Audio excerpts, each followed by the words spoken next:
Redo est un faible, inutile et soumis, qui échoue à protéger son coup de cœur d'enfance lors d'une attaque d'extraterrestres, ce qui la pousse à haïr tous les hommes. Mais tout bascule quand il devient le plus puissant des héros, capable de transmettre sa force aux filles. Il utilise alors ses pouvoirs pour charmer celle qu'il aime et la conquérir. Tout commence quand Chihara demande à Redo s'il sait comment les amoureux se tiennent la main. Mais quand il répond non, car il a un visage que même une mère ne pourrait aimer, elle lui prend les mains pour lui montrer comment faire. Soudain, tout son sang lui afflue au bas-ventre alors qu'il réalise que Chihara pourrait réellement l'aimer.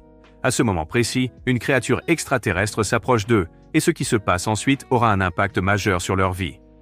5 ans plus tard, Redo est en classe, triste de voir que Chihara est devenu germaphobe à cause des garçons et porte même des gants pour éviter de toucher quoi que ce soit qu'un garçon ait touché. Pendant la récréation, on demande à Chihara d'apporter les cahiers au bureau du professeur, mais elle reste là, figée, car elle ne veut absolument pas toucher les cahiers des garçons. Redo le remarque et lui propose son aide, et Chihara accepte à la condition qu'il reste à 1 mètre d'elle.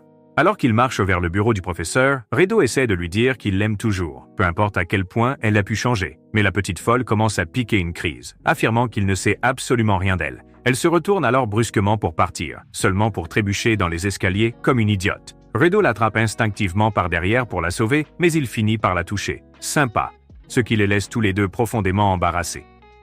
Redo essaie d'expliquer que les dieux du scénario l'ont forcé à le faire, mais Chihara est tellement bouleversée qu'elle s'enfuit sans dire un mot. Plus tard, alors qu'il rentre chez lui, Redo entend le présentateur du journal télévisé expliquer comment la Terre est en guerre avec une espèce extraterrestre nommée Kaishishu. Ces aliens désirent éradiquer les humains de la Terre en absorbant l'énergie H, qui est le désir humain de procréer. À proximité, une idole se produit en concert lorsqu'un Kaishishu arrive et draine toute l'énergie H de ses fans, les rendant tous indifférents à son égard. À ce moment-là, Redo sort son Omnitrix bon marché et le charge avant de pulvériser le Kaishishu. L'énergie de l'explosion est si puissante qu'elle incinère son armure scénaristique, mais cela ne l'empêche pas de récolter des points d'aura. C'est pourquoi il est le GOAT. Ensuite, il retrouve le créateur de l'Omnitrix, son oncle Anno, qui l'aide à recharger son équipement. Redo lui demande de trouver une solution au problème de ses vêtements, qui sont détruits chaque fois qu'il utilise l'appareil, et Anno lui répond qu'il y travaille. Il rappelle également à Redo la raison pour laquelle il a accepté ce poste, et Redo se souvient alors qu'il avait juré de détruire tous les Kaishishu, car l'un d'eux avait attaqué Chihara et anéanti ses chances d'être avec elle. Le lendemain, à l'école, Redo implore Chihara de lui accorder son pardon, mais elle persiste à l'ignorer complètement durant toute la journée. Il décide de la suivre chez elle jusqu'à ce qu'elle accepte d'écouter ce qu'il a à lui dire, mais leur conversation est brusquement interrompue lorsque le Kaishishu de la veille réapparaît. Le traumatisme de Chihara se déclenche alors, et elle tombe immédiatement à genoux, saisie d'horreur. Mais cette fois, Redo s'interpose pour la protéger. Il active son équipement et frappe le Kaishishu, mais il est projeté en arrière, car il ne s'est pas encore remis d'avoir utilisé son équipement la veille. Sans autre choix, Redo lance une serviette sur le Kaishishu pour l'aveugler, puis il attrape les mains de Chihara pour l'entraîner loin. À cet instant, bien qu'elle soit germaphobe avec les garçons, Chihara ressent une chaleur réconfortante dans son cœur. Redo la ramène ensuite au parc où tout a commencé, et à l'intérieur, alors qu'ils reprennent leur souffle, Chihara lui rappelle calmement qu'il est en train de lui toucher la main. Redo lâche rapidement ses mains et s'excuse de l'avoir touché, mais Chihara ressent une agréable chaleur et lui demande de lui tenir les mains un peu plus longtemps. Redo accepte de le faire et ils s'assoient tous les deux nerveusement, tandis que Chihara se rend compte qu'ils n'ont pas fait cela depuis tant d'années. Elle commence alors à s'exciter, car elle n'a pas touché un homme depuis ce fâcheux incident, et elle devient folle juste en tenant la main de Redo. Alors qu'elle pousse des petits cris de joie, la montre de Redo se met à briller d'une lumière très intense, et elle les transforme tous les deux en de puissants Super Saiyans. C'est alors, juste à cet instant, que le Kaishishu les rattrape, mais il est devenu considérablement plus grand en absorbant toute l'énergie des habitants de la ville. Malgré cela, Redo et Chihara s'associent pour le réduire en miettes, mais leur armure scénaristique est détruite en conséquence. Ensuite, Redo se tourne vers Chihara pour célébrer, mais il est complètement hypnotisé par l'ondulation de ses formes. Après avoir reçu une gifle retentissante, Redo s'assied dos à dos avec Chihara, tandis qu'elle tente de comprendre comment il a pu jouer les super-héros en ville sans qu'elle ne le sache. Elle se souvient alors que, il y a plusieurs années, ils avaient été attaqués par un Kaishishu, mais même après qu'il ait absorbé l'énergie de Chihara, elle en avait encore énormément en elle. Le Kaishishu fut si choqué qu'il explosa à cause de l'énergie H extrêmement puissante de Chihara. Cela a tellement embarrassé Chihara qu'elle a enfoui ses sentiments pendant des années. Mais maintenant qu'elle a vu le complot de Redo, elle veut l'aider à vaincre Kaishishu dans l'espoir d'en obtenir quelque chose de lui. Coquine, coquine. C'est alors que les coéquipiers de Redo, nommés Sora, Momo et Mai, apparaissent sur les lieux et leur donnent à tous deux des vêtements. Momo tend alors à Chihara la clé de leur maison, car elle la considère désormais comme membre de l'équipe. Cependant, Chihara est furieuse de savoir que Redo vit sous le même toit avec 3 filles sans qu'elle le sache. Le lendemain, Redo fait un rêve où Chihara l'aide à reconstituer son énergie H, mais son réveil gâche tout le plaisir. À ce moment-là, il aperçoit le chien de la maison, Runba, portant des culottes dans sa gueule, et au moment où il les saisit, Momo fait irruption dans la pièce et les lui prend. Elle s'énerve, pensant que Redo a dressé Runba pour faire ses sales besognes, et lui dit de voler des culottes lui-même s'il est un vrai homme. « Eh mais qu'est-ce que… » Après son départ, Redo remarque un mouvement sous sa couverture pour découvrir Sorai dormant, l'air appétissant. Elle lui demande pourquoi il dort dans sa chambre, mais Redo lui répond que c'est sa propre chambre et qu'elle a dû y entrer en somnambule, comme à son habitude. Par la suite, il se dirige vers le salon, où Mai lui sert son thé du matin et il réalise qu'elle est la seule personne vraiment décente dans toute cette maison. Par la suite, Mai décide de donner à manger à Runba, mais une partie des croquettes du chien se renverse sur elle, ce qui rend le chien complètement fou. Alors que Mai pousse des petits cris de joie, elle se rend compte que Redo est toujours présent, mais l'homme fait semblant de n'avoir rien entendu. Après le petit déjeuner, Redo part pour l'école en expliquant comment cette maison sert de quartier général à l'équipe de super-héros. Ensuite, toute la bande, y compris Chihara, tient une réunion avec Anno où il parle de sa mission pour sauver l'humanité. Kiara demande pourquoi ils doivent vivre ensemble, et Anno explique que cela facilite le déploiement en cas d'urgence. Il demande aussi à Kiara de s'entendre avec ses coéquipiers parce qu'ils sont tous très similaires. Mais quand elle demande comment, il dit que c'est parce qu'ils ont tous une énergie H extrêmement puissante. Cela rappelle à Kiara son traumatisme passé et elle sort de la pièce en furie en leur criant dessus. Anno sait que seul Reito peut convaincre une blonde un peu sotte comme Kiara de rejoindre leur équipe et même Momo le supplie de la faire venir à bord. Plus tard, alors que Reito se rend à l'école, il entend un Kaishishu tout près importuner une écolière qui porte une jupe. Il le plaque rapidement au sol et sauve la jeune fille. Mais avant même qu'elle ne puisse le remercier, il s'éclipse de là. Caché dans une cabine téléphonique, Reito enfile son uniforme de rechange et se demande si avoir Kiara dans l'équipe est vraiment une bonne idée. Quand il arrive à l'école, ses amis lui apprennent que Kiara a rejeté un autre idiot qui lui a fait sa déclaration. Cependant, elle est troublée quand Reito s'approche d'elle et s'enfuit en pleurant. Alors que ses amis lui demandent si quelque chose s'est passé entre lui et Kiara, Reito se souvient de ce qui s'est passé au parc et se demande pourquoi elle est en colère. Pendant le cours de sport, il s'approche d'elle à nouveau et lui révèle que les autres veulent qu'elle rejoigne l'équipe. Mais Kiara l'ignore et continue de marcher. Cependant, quand Reito lui dit que ce serait cruel de la faire combattre Kaishishu, elle commence à rougir et s'arrête un instant. Elle lui demande alors pourquoi il combat ces monstres, et Reito répond que c'est parce qu'il se demande toujours ce qu'il serait advenu de leur relation si ce Kaishishu n'était pas apparu. À l'image d'eux, les Kaishishu ont détruit de nombreuses bonnes relations. C'est pourquoi il les combat pour s'assurer que personne d'autre ne souffre comme lui. Il s'excuse ensuite auprès de Kiara de l'avoir dérangé et promet d'arranger les choses avec son équipe. Après son départ, Kiara est frustrée parce que tout le monde la prend pour une bête curieuse, alors qu'en réalité, elle est une jeune fille tout à fait normale, comme n'importe qui d'autre. Cela la ramène au passé, à l'époque où elle était au parc avec Reito, et lui avait dit qu'un cœur humain battait 3 milliards de fois au cours d'une vie. Elle voulait voir lequel de leurs cœurs battrait le plus vite et a posé les mains de Reito sur elle, mais Reito a reculé comme un lâche certifié. Elle a ensuite suggéré de mesurer en écoutant et attirer Reito vers elle, seulement pour constater que son cœur s'emballait. Peu après, son cœur s'est emballé aussi, alors elle a décidé de faire match nul. Actuellement, elle reconnaît qu'elle était folle à l'époque, mais les choses sont différentes maintenant.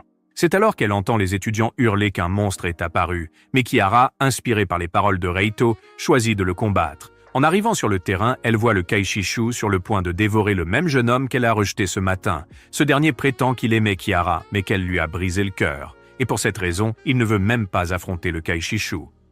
Alors que le Kaishishu s'approche du garçon, Kiara attend l'arrivée de Reito, mais elle se souvient de ce qu'il a dit pendant le cours de sport.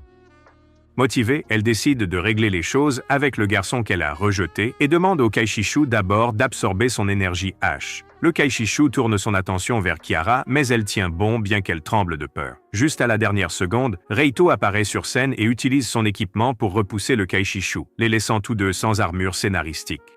Avant qu'ils ne puissent enfiler quoi que ce soit, d'autres arrivent sur les lieux. Alors Reito et Kiara doivent se cacher dans une voiture voisine où elle fait de son mieux pour s'assurer de ne pas le bénir avec son eau bénite.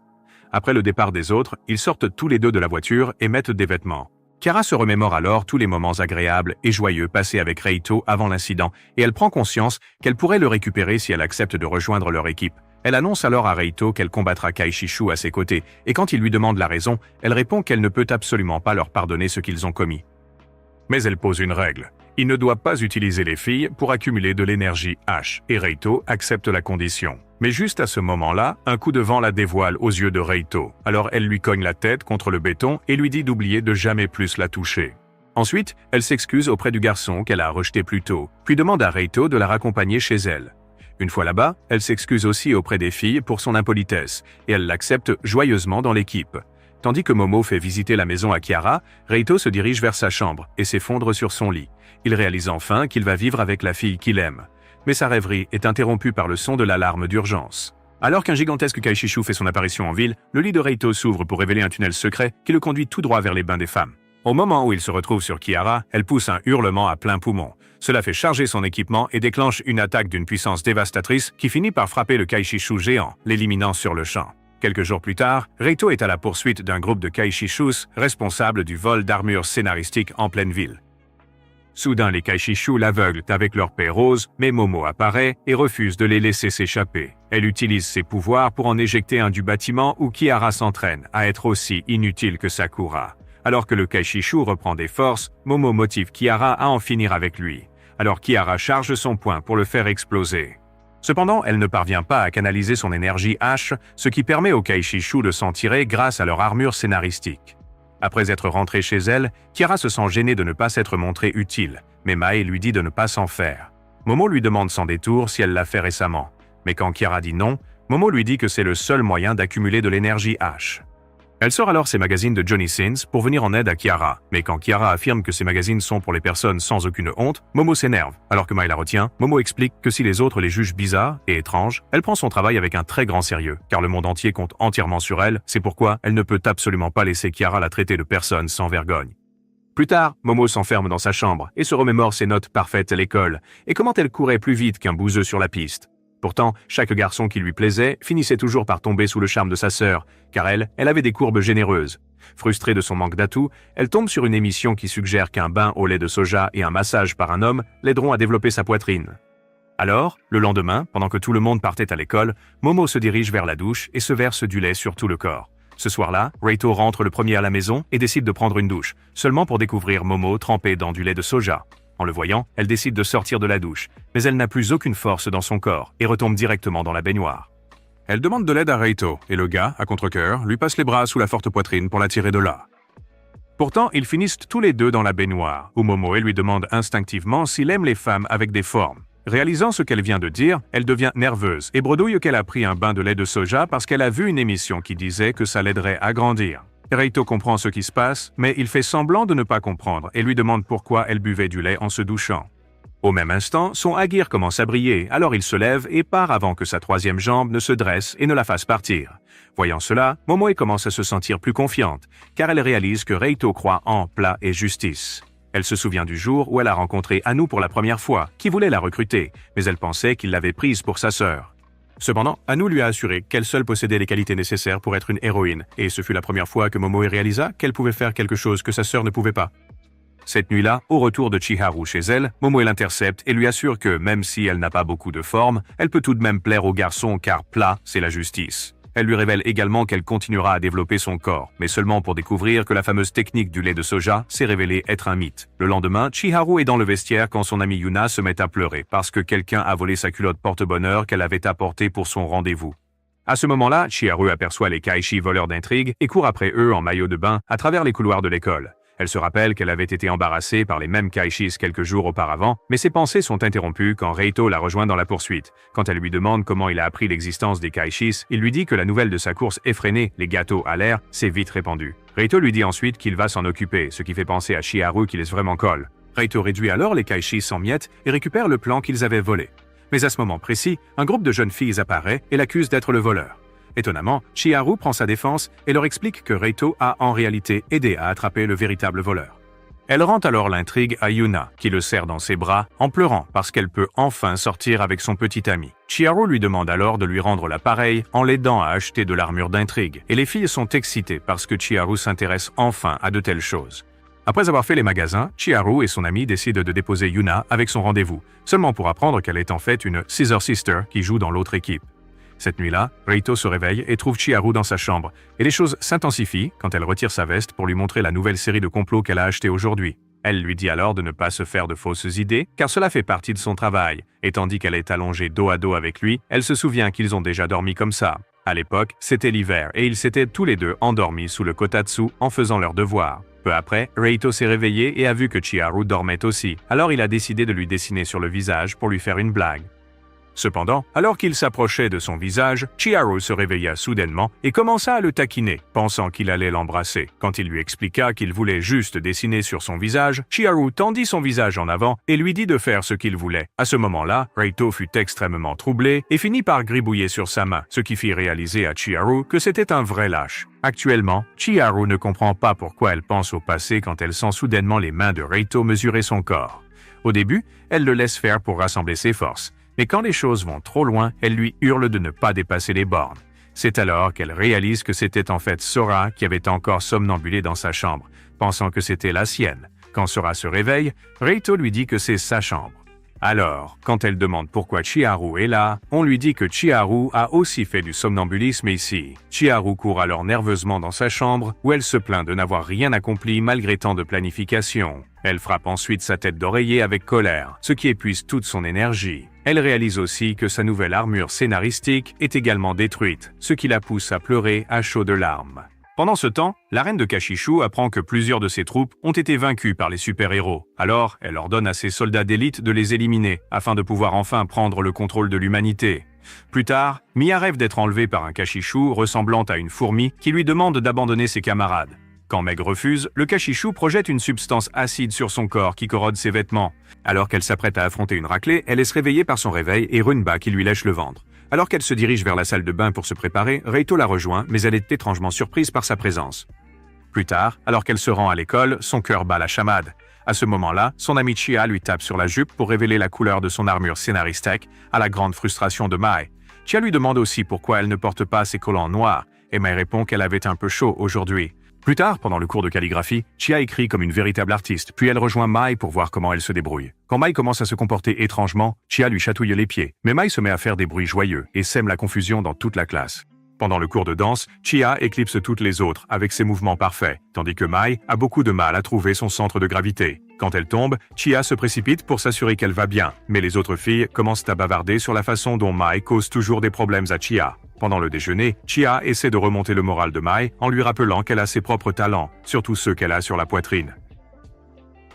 Elle conseille aussi à Mai d'essayer quelques clubs et d'explorer tous ses talents cachés. Mais Mai refuse car elle ne veut pas déranger les autres membres du club. Malgré cela, Chia lui dit qu'elle est incroyable. Ailleurs en ville, Reito coince un Kashishu dans une ruelle sombre, mais il le poignarde avec ses tentacules.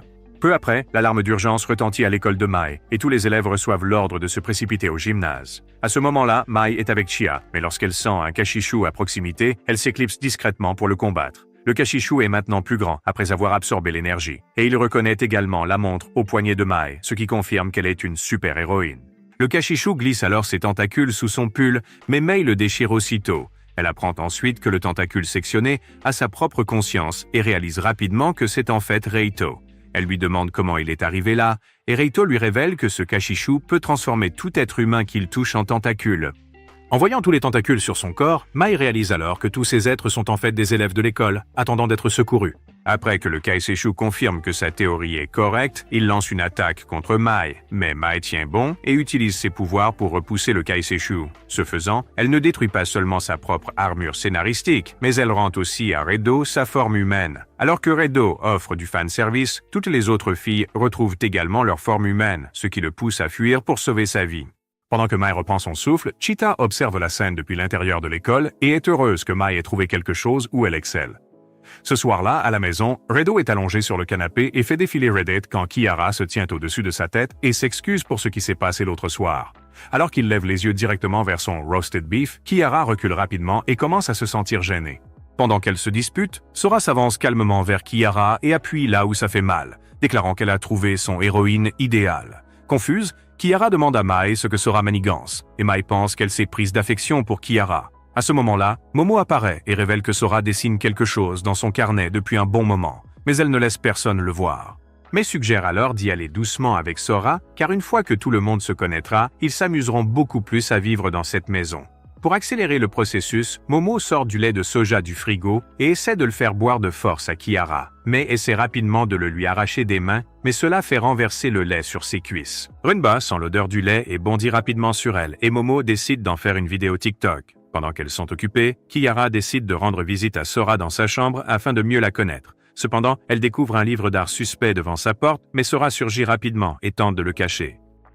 Kiara s'excuse d'avoir jeté un coup d'œil indiscret et Sora se sent très gênée car personne n'a jamais vu ses dessins auparavant. Elle veut absolument s'assurer que Kiara garde le silence à ce sujet, alors elle suggère de prendre des photos embarrassantes d'elle. Kiara lui demande si elle est complètement folle et Sora déclare alors calmement que sa source d'énergie est très différente de celle des autres, ce qui la rend vraiment unique. Elle craint que les autres ne se moquent de sa passion pour le dessin s'ils la découvraient. Mais Kiara l'assure que tout le monde ici est tout aussi fou. Elle promet aussi de garder le secret sur le hobby de Sora, ce qui la rassure grandement. Cependant, puisque Kiara a vu le côté le plus embarrassant de Sora, celle-ci désire à son tour découvrir le côté le plus gênant de Kiara. Elle emmène Kiara dans sa propre chambre et la fait poser comme un modèle OnlyFans, tandis qu'elle la dessine minutieusement dans son carnet d'art.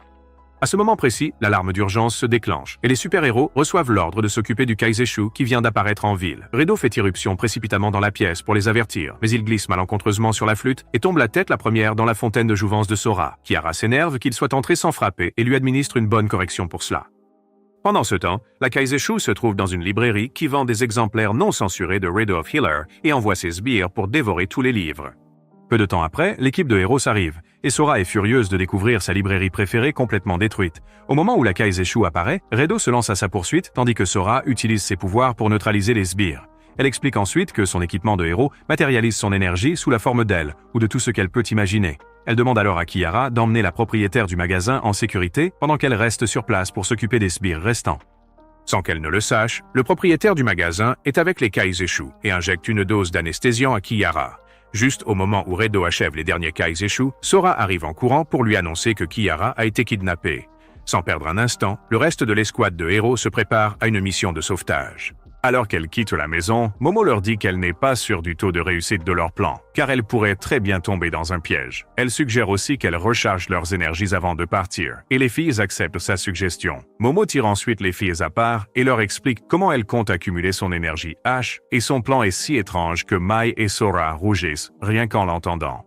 Après que Momo les a assurés que c'était uniquement pour secourir Kiara, ils acceptent tous de participer. En sortant, ils remettent leurs armures scénaristiques à Redo et le taquinent en lui disant qu'il risque d'être aperçu par des inconnus. Cependant, Redo lui répond qu'elle est la seule à s'enthousiasmer à l'idée d'être vue. Son plan pour accumuler de l'énergie échoue. Alors, Redo leur affirme qu'il les protégera en cas d'urgence. Après cela, ils prennent un train jusqu'au lieu de rendez-vous, mais il est tellement bondé qu'ils se retrouvent tous pressés contre la porte durant tout le trajet.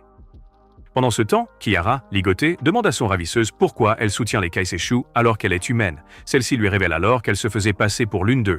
Elle explique qu'elle utilisait une compétence nommée mimétisme pour s'intégrer à l'écosystème terrestre et que de nombreux Kaiseshu se sont infiltrés parmi les humains grâce à cette même technique. Elle dit alors à ses compagnons Kaiseshu de garder un œil attentif sur Kiara pendant qu'elle va faire son rapport à leur reine. Après qu'elle a quitté la pièce, Kiara dit aux autres Kaiseshu qu'elle est en train d'accumuler de l'énergie H en étant ligotée, les incitant ainsi à défaire ses liens. Dès que Kiara est libre, elle frappe la Kaiseshu avec une pierre et l'assomme, ce qui lui donne une chance de s'échapper. Au même moment, Redo et les filles se rapprochent de l'emplacement de Kiara, mais elles sont toutes survoltées à cause de ce trajet en train complètement fou. Pendant ce temps, Kiara fouille les couloirs et entre dans une pièce baignée d'un peu de lumière du soleil, seulement pour y rencontrer une Kaiseshu qui ressemble étrangement à un être humain. La jeune fille se présente comme la première-née de la reine, Cha-Cha, qui est enfermée ici depuis sa naissance. Kiara ne comprend pas pourquoi les Kaiseshu enfermeraient l'une des leurs, et Cha-Cha révèle que c'est parce qu'elle est différente des autres. Elle dit ensuite à Kiara qu'elle est fascinée par cette planète et l'espèce dominante des humains. Les autres Kaiseshu veulent anéantir l'humanité, mais Cha-Cha veut l'empêcher coûte que coûte. Pour cette raison, elle propose à Kiara de faire équipe pour s'échapper de cet endroit, et Kiara accepte de s'entraider pour défendre la même cause. Pendant ce temps, l'escouade de super-héros arrive devant la caverne où Kiara est retenue prisonnière. Redo leur demande qui elles veulent pour aborder la situation, et les filles décident toutes d'y aller sans retenue parce qu'elles sont toutes prêtes à en découdre. Tandis qu'ils se ruent à l'intérieur, Redo prend les devants et abat l'un des deux Kaiseshu qui gardent l'entrée. Il fonce devant le second, mais Mai le couvre en abattant le second Kaiseshu aussi. Sora utilise aussi ses pouvoirs pour abattre les sbires plus petits. Mais alors qu'ils reprennent leur souffle, deux Kaiseshu supplémentaires apparaissent pour les arrêter. Cette fois-ci, Momo intervient et déploie ses pouvoirs afin de les neutraliser tous les deux, donnant ainsi à Redo la possibilité de sauver Kiara. À l'intérieur, Cha-Cha apprend comment les super-héros peuvent transformer l'énergie en pure puissance et décide d'aider Kiara grâce à ses propres mutations. Elle révèle qu'elle possède le pouvoir de diffuser des phéromones dans l'air, ce qui permet aux autres d'accumuler de l'énergie. Mais Kiara ne parvient pas à charger son équipement de héros. Avant qu'ils ne puissent comprendre le problème, ils entendent une explosion à l'extérieur, et Kiara est folle de joie quand elle réalise que ses amis sont venus la secourir.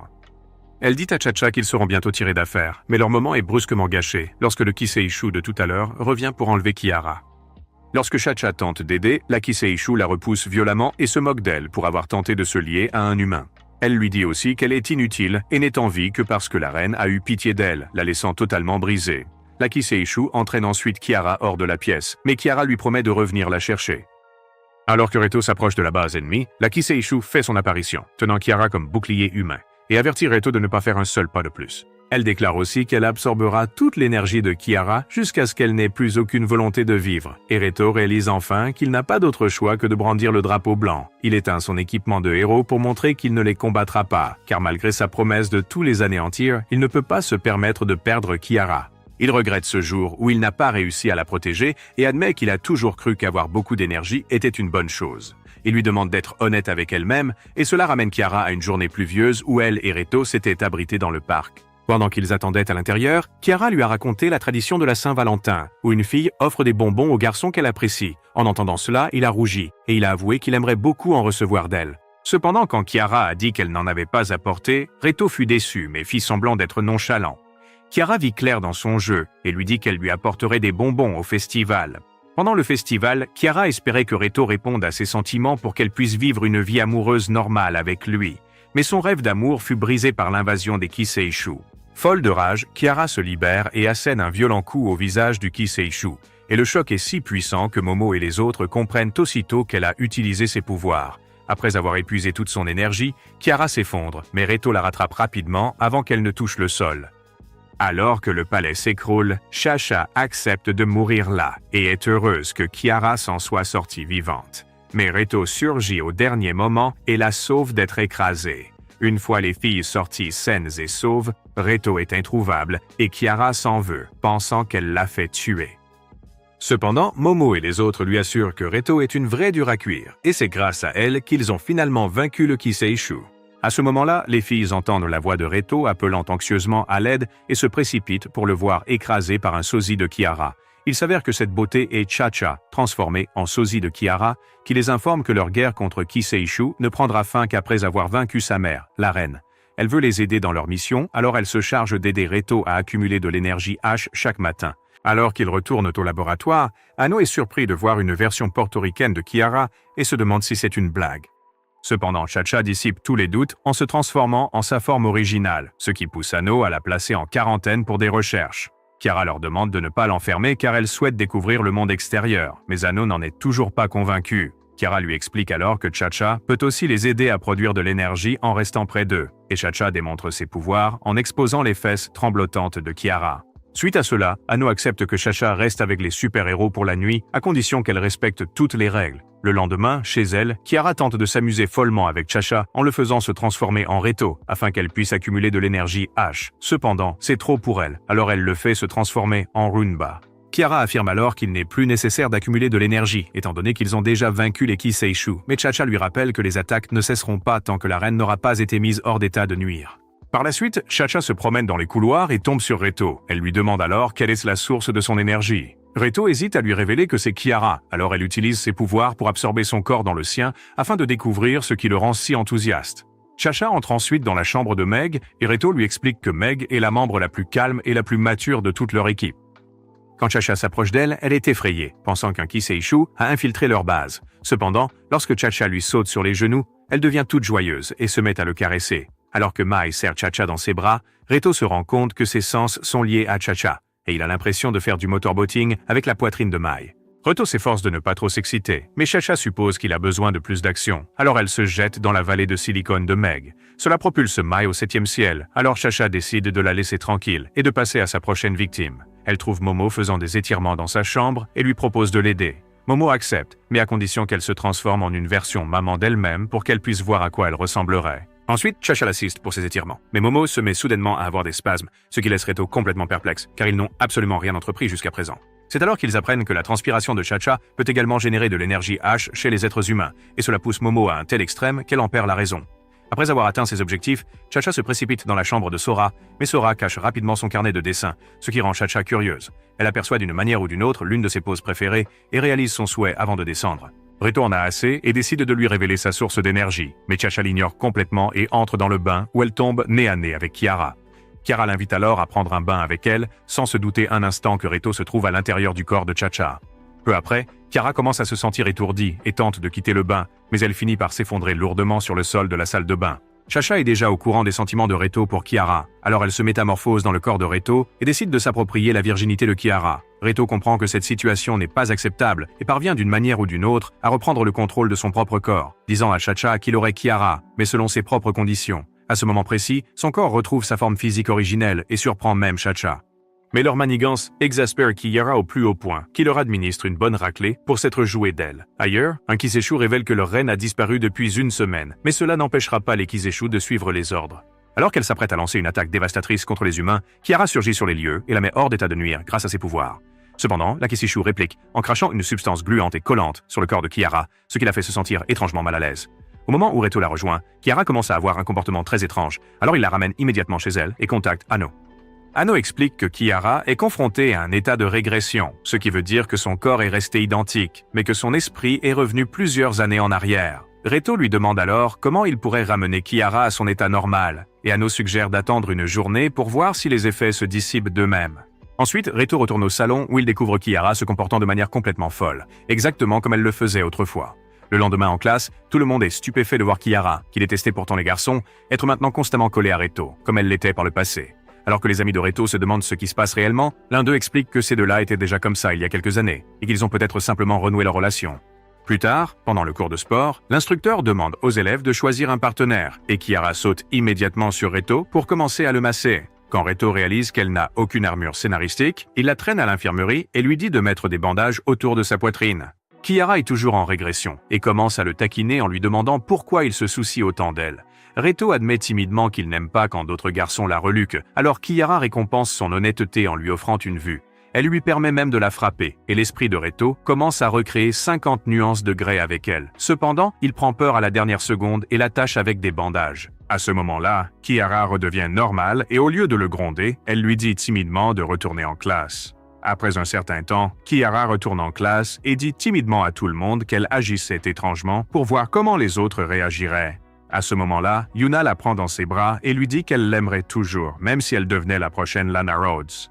Alors qu'elle s'apprête à partir, Kiara entend une voix dans sa tête qui lui dit d'être honnête avec elle-même. Plus tard, quand Kiara rentre chez elle, Chacha lui montre qu'elle a regardé en boucle toute la série Twilight et ne comprend absolument pas pourquoi les humains cachent leurs vrais sentiments. Pendant ce temps, Anno rapporte à ses supérieurs à Tokyo qu'ils ont détruit la base Kiseshu et qu'ils se sont même liés d'amitié avec l'un d'eux, mais les supérieurs ne sont pas du tout prêts à accepter les Kiseshu comme de véritables camarades. Le lendemain matin, Reto regarde les nouvelles et apprend que des étudiants et des travailleurs partout dans le monde sèchent l'école et le travail parce que leurs rêves sont si agréables qu'ils continuent de dormir jusqu'au matin. Les journalistes disent qu'ils travaillent sur une solution rapide, mais rien ne semble fonctionner pour l'instant. Quand Reto arrive à l'école, il trouve les lieux presque entièrement vides et même son professeur est absent, ne laissant que Kiara, la seule autre personne assise dans la salle de classe avec lui. Plus tard, pendant que les filles se détendent dans le bain, elle parle de la façon dont chaque école est confrontée au même étrange problème. Et Chacha mentionne qu'elle connaît une Kiseshu nommée Genmuchu qui peut manipuler les rêves des gens. Elle explique que leur reine voulait à l'origine une invasion calme et paisible, mais depuis qu'elle a disparu, les autres Kiseshu sont devenus fous. C'est pourquoi Genmuchu agit seule. Les filles sont d'accord qu'il faut vite mettre fin à ce chaos, mais Momo dit qu'elle doit d'abord faire le plein d'énergie et utilise Kiara pour cela. Peu après, toute l'équipe arrive à l'usine abandonnée où les Kiseshu sont soupçonnés d'avoir établi une base temporaire. En entrant, Genmuchu les accueille par télépathie et dit à Chacha qu'elle regrettera de s'être rangée du côté des humains. Mais Momo la traite d'idiote d'utiliser la télépathie alors qu'ils ont un interphone parfaitement fonctionnel et demande à Genmuchu de se montrer pour qu'ils puissent se battre. Elle réussit à provoquer Genmuchu et celui-ci réagit en utilisant sa capacité qui les assomme tous. Peu de temps après, Reto se retrouve dans le parc où lui et Kiara avaient l'habitude de jouer ensemble. Il découvre Kiara assise juste à côté de lui, tout en haut du dôme, et elle se fâche parce qu'il était complètement ailleurs. Elle décide alors de le punir, en lui faisant répéter le mot « baiser » 10 fois, après quoi elle commence à le tirer doucement plus près de son visage. Après leur baiser, Reto prend conscience qu'il l'aime profondément, mais il se retrouve soudainement confronté à 3 versions distinctes de Kiara, chacune d'elles lui demandant avec insistance laquelle il choisirait. La version régressive de Kiara fait également son apparition, et toute l'exhorte à faire son choix sans tarder. À cet instant précis, Reto proclame qu'il a suffisamment d'amour pour toutes, et il souhaite vivre dans ce monde pour l'éternité, même s'il sait pertinemment qu'il est en train de rêver. À ce moment-là, deux étranges jeunes filles, Shiko et Mawen, arrivent à l'usine abandonnée, et après avoir senti la présence de deux Kishishu, elles décident d'enquêter. Pendant ce temps, Chacha réussit à atteindre Reto dans son rêve, et lui dit de se réveiller, mais Reto refuse car il a tout ce qu'il veut ici. Chacha lui dit que ce monde ne créera que des expériences qu'il a déjà imaginées, mais s'il retourne dans le monde réel, elle lui montrera des choses qu'il ne pourra pas trouver même sur ce fameux site web noir et orange. Bien qu'il n'ait aucun intérêt pour elle, Reto réalise qu'il doit absolument retourner dans le monde réel afin de pouvoir aider ses amis. Pendant ce temps, Shiko et Mawen arrivent enfin au bureau de Genmushu, et elle est choquée de constater que son hypnose n'a aucun effet sur eux. Alors qu'il s'apprête à lui administrer une bonne correction, Reto se réveille et découvre que toutes les filles sont endormies. Lorsqu'il tente de les réveiller, Chacha lui explique que la seule manière de rompre l'hypnose est soit de vaincre Genmushu, soit de pénétrer dans leurs rêves. Puisqu'il ne peut pas réaliser cette dernière chose, il se précipite pour affronter Genmushu, pour ne trouver que Shiko et Mawen, qui portent également l'attirail de super-héros. Il remarque que Chacha est une Kishishu et se jette immédiatement sur elle, mais Reto la sauve et leur assure qu'elle est de leur côté. Malgré cela, Shiko le met à terre d'un coup de pied et s'empare de Chacha avant de la lancer à Mawen. Cependant, lorsque Reto lui attrape le pied, elle est intriguée car son coup de pied était censé l'assommer, ce qui signifie que Reto est plus fort qu'il n'y paraît. Elle le défie ensuite en duel pour voir qui peut tenir le plus longtemps sans accumuler d'énergie et le vainqueur pourra revendiquer Chacha pour lui seul. Shiko commence alors à jouer avec son magnum afin de le faire abandonner, mais Reto ne bouge pas d'un pouce car il ne désire que Kiara. Quand cela ne fonctionne pas, Shiko lui mord doucement l'oreille, mais Reto se retient en pensant à son unique et véritable amour. Pendant ce temps, Kiara est en train de rêver d'un monde où elle et Reto sont mariés et vivent très heureux. Mais lorsqu'elle réalise que Reto est un véritable idiot, elle se réveille soudainement. Peu de temps après, les autres filles se réveillent à leur tour et elles constatent que Reto a bel et bien disparu. À leur insu, Reto reçoit le service premium de Shiko et est sur le point de tout perdre. Voyant cela, Chacha se libère de l'emprise de Moana et mord Reto, ce qui active son mode bestial. Reto devient alors une personne complètement différente, se téléportant derrière Moana et la faisant atteindre le 7e ciel en quelques secondes. Il tourne ensuite son attention vers Shiko et elle pense que Reto est peut-être le seul homme capable de la rendre heureuse. Elle se rappelle qu'un médecin lui a dit que son corps tout entier est d'une extrême sensibilité et qu'elle devrait donc utiliser l'équipement de héros pour libérer toute son énergie H. Cependant, cela rendra son corps complètement insensible et elle ne pourra plus jamais apprécier les saucisses. Fatiguée de sa condition, Shiko a pris le traitement et a rejoint la force des super-héros pour combattre Kaichishu. Mais depuis ce jour-là, elle n'a plus été capable de ressentir quoi que ce soit. Sa malédiction est sur le point d'être levée quand Reto la touche. Mais avant qu'elle ne puisse tout libérer, sa forme bestiale disparaît. Elle commence à se plaindre à Reto de ne pas avoir fini le travail, mais elle commence à avoir des sentiments pour Reto car il est le seul homme à pouvoir la rendre heureuse. Au moment de partir, Jinmoku réapparaît et appréhende Shiko. Mais Reto utilise ses pouvoirs pour la sauver, ce qui intensifie ses sentiments pour lui. Bientôt, les autres filles arrivent aussi et travaillent ensemble pour vaincre Jinmoku. Ensuite, Reto présente Shiko et Moana de la branche de super-héros de Tokyo et Momo reconnaît Moana car elles étaient dans la même école.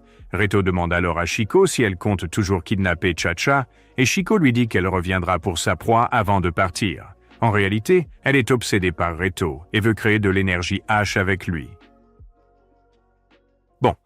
Quelques jours plus tard, Chiara se trouve dans les vestiaires de l'école lorsqu'elle se remémore avoir affronté un papillon de nuit, un Kaichishu, qui avait laissé une substance blanche et visqueuse sur son corps. Depuis ce jour-là, elle a commencé à entendre une voix dans sa tête, mais à présent, cette voix a pris la forme d'une Chiara sombre. Elle tente de l'ignorer, mais cette Chiara obscure continue de la suivre partout et la harcèle avec ses commentaires incessants et agaçants. Finalement, Chiara se lasse et lui demande pourquoi elle est habillée comme une gothique bon marché.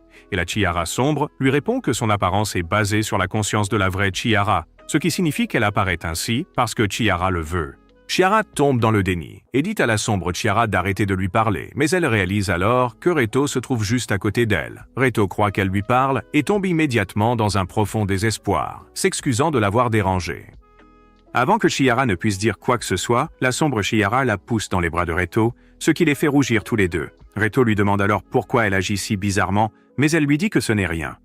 Cependant, quand la sombre Chiara s'enroule autour de Reto, la vraie Chiara le repousse instinctivement, sans se rendre compte qu'elle seule peut voir ce petit diable. Elle court alors dehors, où elle réalise qu'une simple hallucination ne peut pas la toucher, ce qui signifie qu'elle s'est jetée d'elle-même dans les bras de Reto. Chiara refuse de croire cela et en vient aux mains avec la Chiara sombre, et du point de vue de sa camarade de classe, on dirait qu'elle se parle à elle-même. Ce soir-là, alors que Reto quitte l'école, il est choqué de trouver Chiko assise devant le portail. Elle dit qu'elle veut avoir une discussion, alors Reto l'emmène dans un parc où elle s'excuse de lui avoir donné un coup de pied lors de leur dernière rencontre. Elle lui demande ensuite si lui et Chihara sortent ensemble, mais quand Reto dit non, elle commence à se moquer de lui pour s'être fait rejeter. Elle suggère ensuite qu'ils deviennent amis avec des avantages et s'aident mutuellement à développer l'énergie H. Avant que Reto ne puisse répondre, elle tape rapidement son numéro dans son téléphone et espère avoir de ses nouvelles bientôt, avant de partir. En s'enfuyant, elle croise Chihara dans la rue, mais elle est tellement excitée d'avoir le numéro de Reto qu'elle ne la remarque pas. Plus tard, elle rentre chez elle et envoie des choses à Reto, seulement pour réaliser qu'il est un dur à cuire qui ne cédera pas si facilement. Elle retire son armure scénaristique et prend une photo avec une belle vue de toute sa boulangerie. Elle appuie ensuite accidentellement sur le bouton d'envoi sans réfléchir, ce qui la laisse extrêmement embarrassée quand Reto lui donne une réponse sèche. Le lendemain, Reto se rend à l'école et recroise Chiko. Cette fois-ci, elle change complètement d'approche en lui tendant une boîte à lunch, ce qui fait rougir Reto. Avant que la situation ne dégénère davantage, Chihara fait son apparition et demande à Chiko de se tenir éloigné de Reto, car il est un membre de son équipe. Chiko rétorque à Chihara de ficher le camp, arguant qu'elle n'a absolument aucun droit sur Reto, et déclare haut et fort qu'il lui appartient. Plus tard, au moment du déjeuner, Chihara découvre que Chiko a préparé un délicieux déjeuner pour Reto, et cela la rend jalouse, car elle a désormais une sérieuse concurrente. Ce soir-là, elle se met à feuilleter un livre de cuisine pour impressionner Reto, mais la Chihara sombre lui suggère de laisser tomber les bonnes manières et de devenir complètement folle. Au début, Chihara est hésitante, mais elle finit par accepter d'entrer sous la douche pendant que Reto se trouve là. Cependant, elle entend Reto se disputer violemment avec Chacha à l'intérieur et défonce la porte juste au moment où Chacha le mord. Cela met Reto dans un état de fureur et l'homme se jette immédiatement sur Chihara. Ne comprenant pas l'état de l'homme, Chihara se met en colère et utilise son énergie H pour le mettre hors de combat. Une fois qu'elle s'est calmée, Reto lui explique son mode de bête sauvage qui est déclenché lorsque Chacha le mord et qu'il perd absolument tout contrôle de son corps. Il réalise que cela s'est également produit avec Chiko et que c'est pour cette raison qu'elle agit étrangement depuis. Reto se met alors à genoux pour s'excuser auprès de Chihara, mais elle souhaiterait être celle qui est à genoux pour lui. Chihara interdit alors à Reto d'utiliser à nouveau le mode bestial, mais la sombre Chihara lui rappelle que le mode bestial pourrait être le seul moyen pour elle d'obtenir ce qu'elle désire. Le lendemain, Reto fait un rêve où une voix lui dit de suivre ses désirs, et il se réveille pour trouver Chacha agissant de manière très suspecte dans son lit. Après l'avoir mise à la porte, il se rend compte qu'il est en retard pour l'école et n'a pas le temps de déjeuner, alors il attrape une canette de boisson énergisante H sur la table et s'en va en courant. Après son départ, Momo arrive et révèle que le QG leur a envoyé un échantillon gratuit d'une boisson énergisante pour découvrir que Reto l'avait prise. Pendant ce temps, Reto décide de vider la boisson, mais Chiko surgit soudain et lui offre une saucisse, espérant qu'il partagera la sienne. Reto remarque qu'elle est constamment présente ici et lui demande si elle n'a vraiment pas d'amis, mais Chiko, visiblement troublée, lui arrache alors instinctivement la boisson énergisante H qu'il tenait. Après l'avoir bu d'un seul trait, elle propose à Reto de finir le reste de la boisson, mais ils sont soudainement interrompus par Chihara qui les accuse de se livrer à des attouchements en public. Chiko leur explique qu'il ne faisait que partager une boisson et fait même boire Chihara à son tour.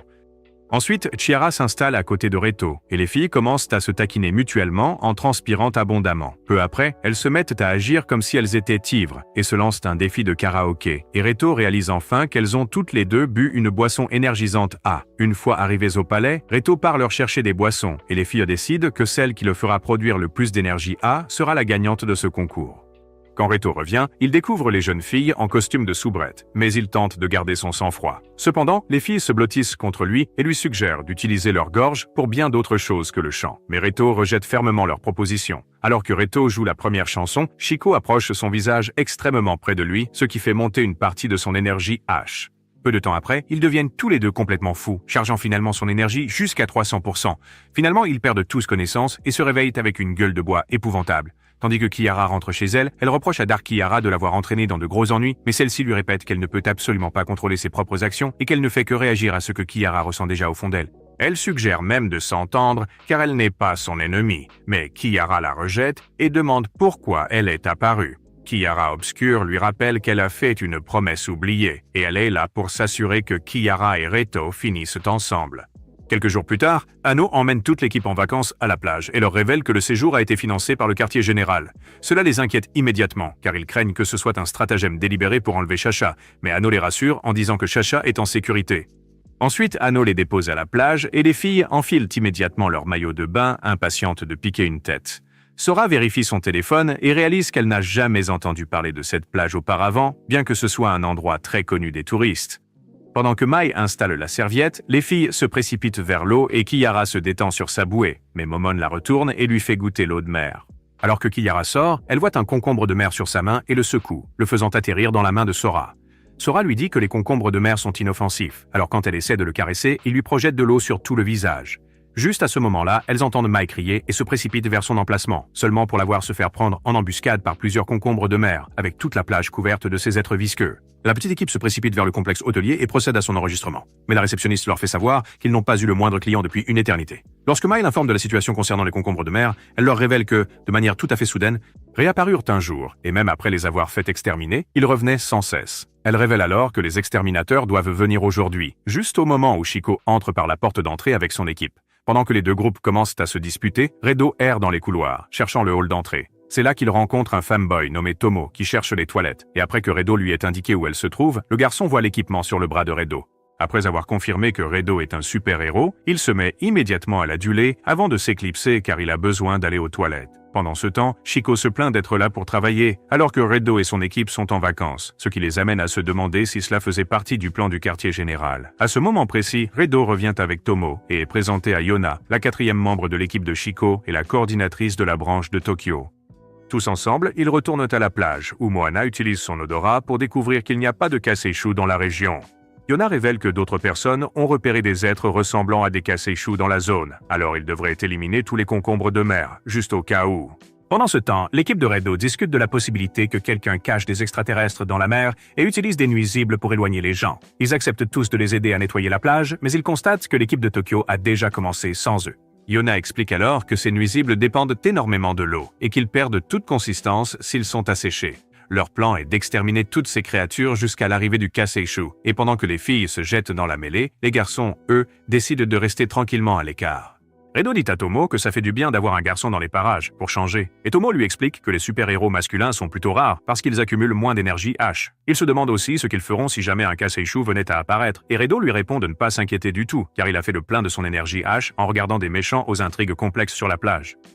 En entendant cela, Tomo demande à Redo de devenir son coach, car il explique qu'il est incapable d'accumuler de l'énergie H en présence de filles. Il se croyait inutile car les hommes ont une énergie H plus faible, mais il a ensuite découvert Redo qui faisait tomber les Shotties et les Kasei-shu sans distinction. Depuis ce jour, Tomo a juré de devenir un ultra clapper comme lui, et il a enfin l'occasion de lui demander conseil. Redo accepte de l'aider et lui demande quelle est sa source d'énergie H, mais avant que Tomo ne puisse lui répondre, ils entendent les filles hurler.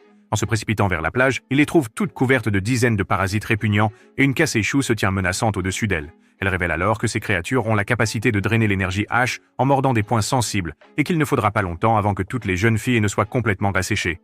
Les filles étant incapables de bouger, Redo demande à Tomo de retirer les parasites de leur corps pendant qu'il s'occupe seul des Kasei-shu.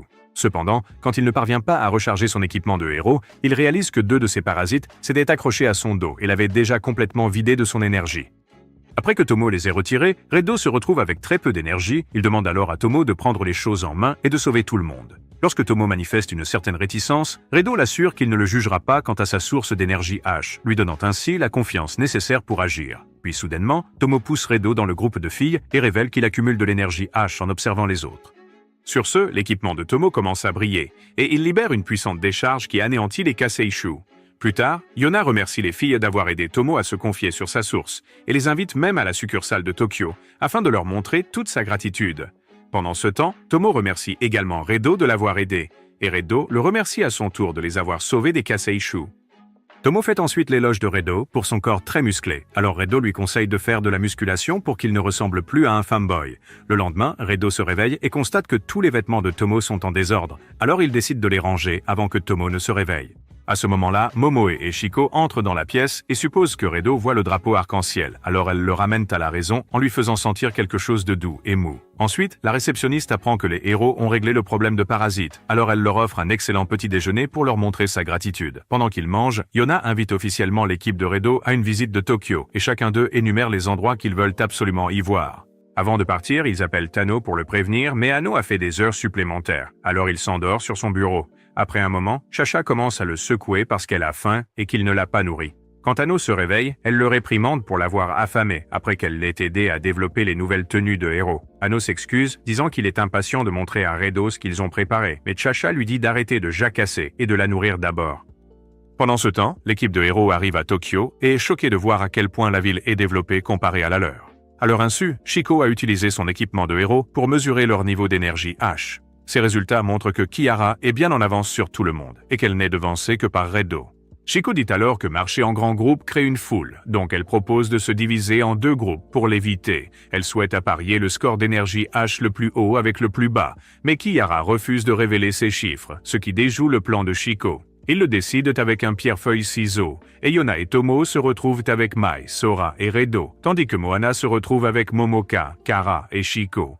Alors qu'ils se séparent, Shiko est agacée parce que Kiara a gâché son plan de se grouper avec Redo, mais Kiara la blâme d'avoir introduit les groupes dès le départ. Pendant ce temps, l'autre groupe se dirige vers un café sur le thème des hiboux, et tandis que Mai les trouve super adorables, Sora est fascinée parce qu'ils peuvent faire différentes expressions avec leur visage. Tomo aperçoit alors un hibou qui ressemble étrangement à Redo, et son compagnon a des airs de Kiara. Redo les photographie pour pouvoir la montrer à Kiara plus tard, mais quand Yona lui demande s'ils sont en couple, Redo devient tout embarrassé et lui répond non. Pendant ce temps, Kiara pique une crise quand Moana les emmène dans un magasin qui vend des choses un peu particulières. Quand Momoka lui en tend un sous le nez, Kiara est gênée et s'enfuit comme une vraie perdante. Shiko la suit et commence à la taquiner avec l'un des jouets, car elle n'arrive pas à croire que quelqu'un de l'équipe des héros soit si innocente. Elle admet aussi qu'elle les observe, elle et Redo, de près, et qu'ils ne semblent pas avancer rapidement. Elle déclare alors qu'elle tentera sa chance si Kiara attend trop longtemps, laissant Kiara inquiète. Pendant ce temps, l'autre équipe se rend dans une salle d'arcade de réalité virtuelle où Yona incite Redo à essayer un jeu louche. Redo est le séducteur hors pair, alors il accepte de la rejoindre et elle commence à faire des folies avec lui. Mais avant même que Redo ne puisse faire quoi que ce soit, elle est submergée par l'embarras et s'effondre. Quand Redo retire son casque, il découvre Yona qui le regarde d'une manière qui lui fait penser à un encas de minuit, ce qui le laisse perplexe. Redo lui explique que, bien qu'elle soit très bien, il éprouve déjà des sentiments pour une autre personne.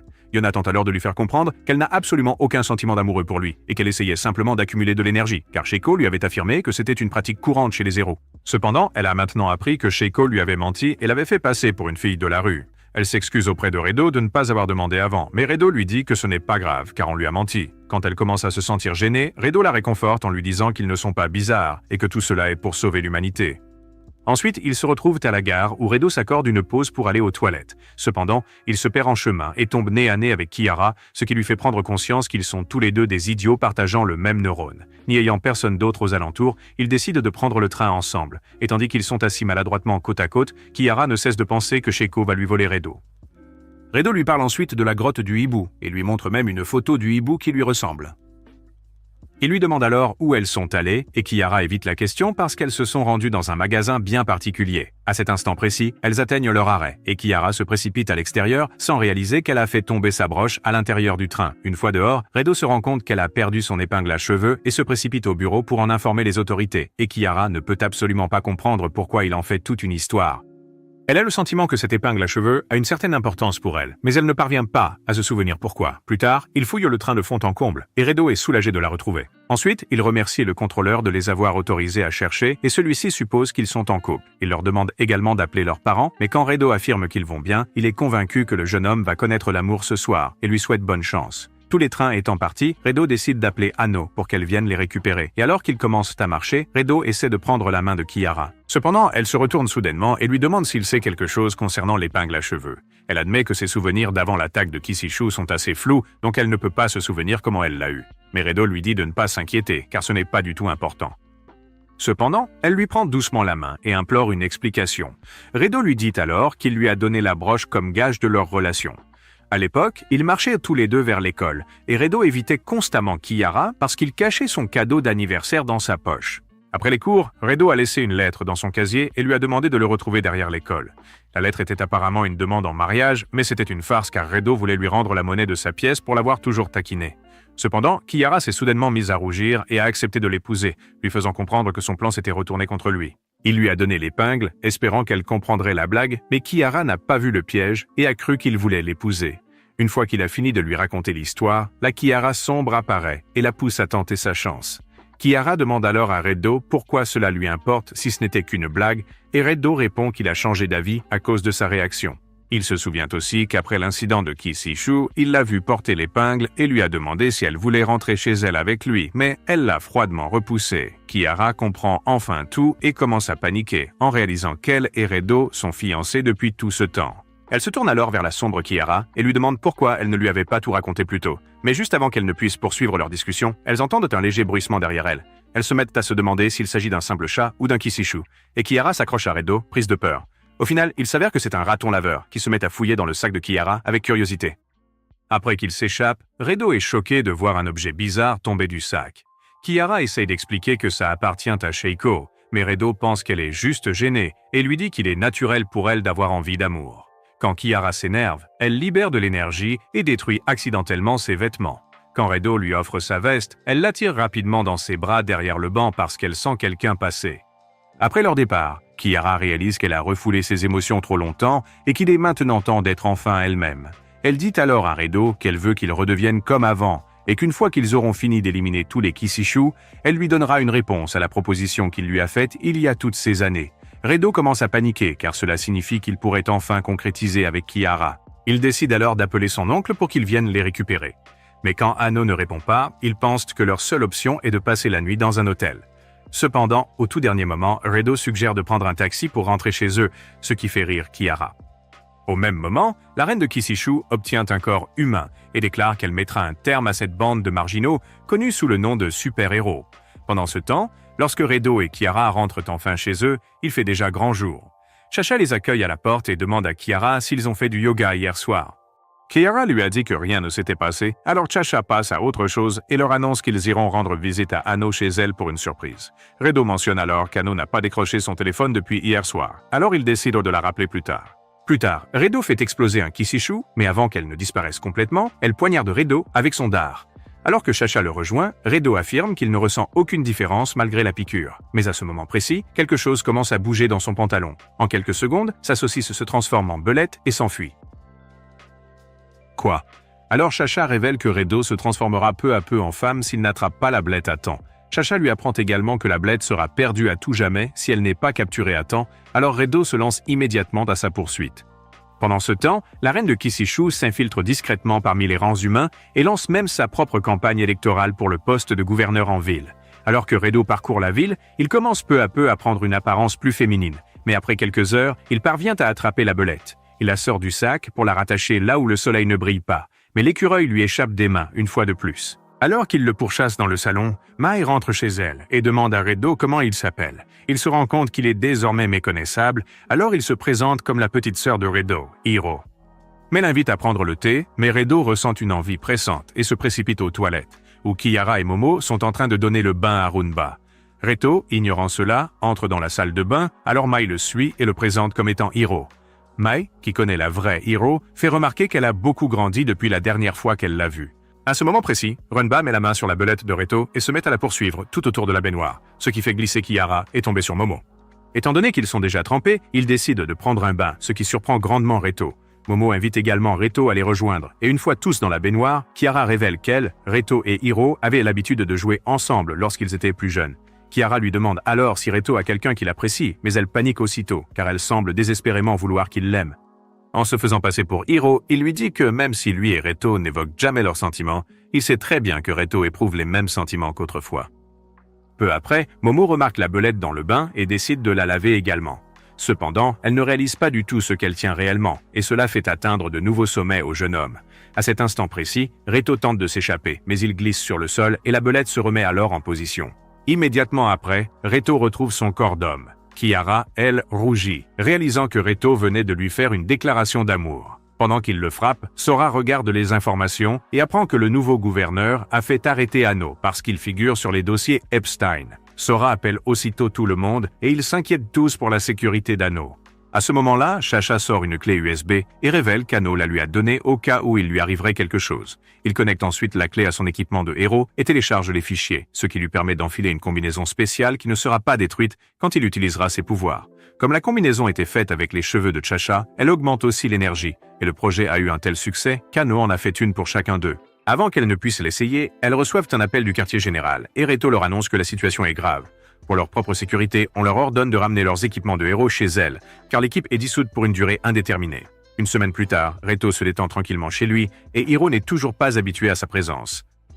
Plus tard, il se rend à l'école avec Kiara, et quand elle remarque qu'il est agité, elle lui demande de considérer cette période comme des vacances. Pour l'aider à se changer les idées, elle décide de prendre son équipement de héros pour qu'il puisse vraiment profiter de la vie.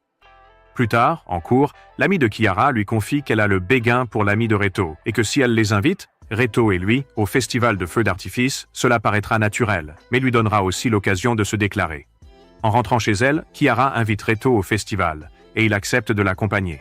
Cependant, ce jour-là, Kiara apprend que Reto est en retard à cause d'un travail urgent et imprévu. Néanmoins, elle commence à explorer les stands, et Kiara est très heureuse de voir son ami bien s'entendre avec son coup de cœur.